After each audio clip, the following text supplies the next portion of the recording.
Welcome to queen சமையல். இன்றைக்கி veggie chicken gravy எப்படி செய்யுதுன்னு பார்க்கலாமா? அதுக்கு ஃபஸ்ட்டு 100 மீன் மேக்கர் வெந்நீரில் போட்டு கட் பண்ணி எடுத்துக்கலாம். அது கூட 2 ஸ்பூன் கடலை மாவு, 2 ஸ்பூன் கார்ன்ஃப்ளவர் மாவு, ஜீரகப்பொடி, சிக்கன் ஃப்ரை பொடி, பட்டை சேம்பு பொடி, பெருஞ்சீரகப்பொடி, வத்தப்பொடி, இஞ்சி பூண்டு விழுது 1 ஸ்பூன், நல்லெண்ணெய் 1 ஸ்பூன், அரை எலுமிச்சம்பழச்சாறு சேர்த்து நல்லா கெட்டியாக இது மாதிரி பிணைஞ்சிக்கலாம். அதை 5 நிமிஷம் ஊற வச்சு எண்ணெயில் பொரித்து எடுத்துக்கலாம். அடுத்து ஒரு பாத்திரத்தில் எண்ணெய் ஊற்றி அது சூடாகவும் பட்டை, பூ, ஏலக்காய் எல்லாம் போட்டுக்கலாம்.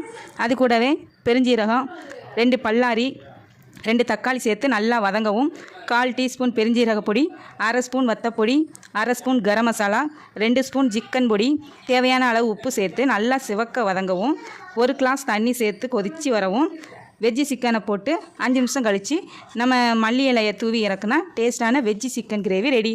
Thank you friends. வீடியோ பிடிச்சிருந்தால் லைக் பண்ணுங்கள், ஷேர் பண்ணுங்கள், மறக்காமல் சப்ஸ்கிரைப் பண்ணி வச்சுக்கோங்க.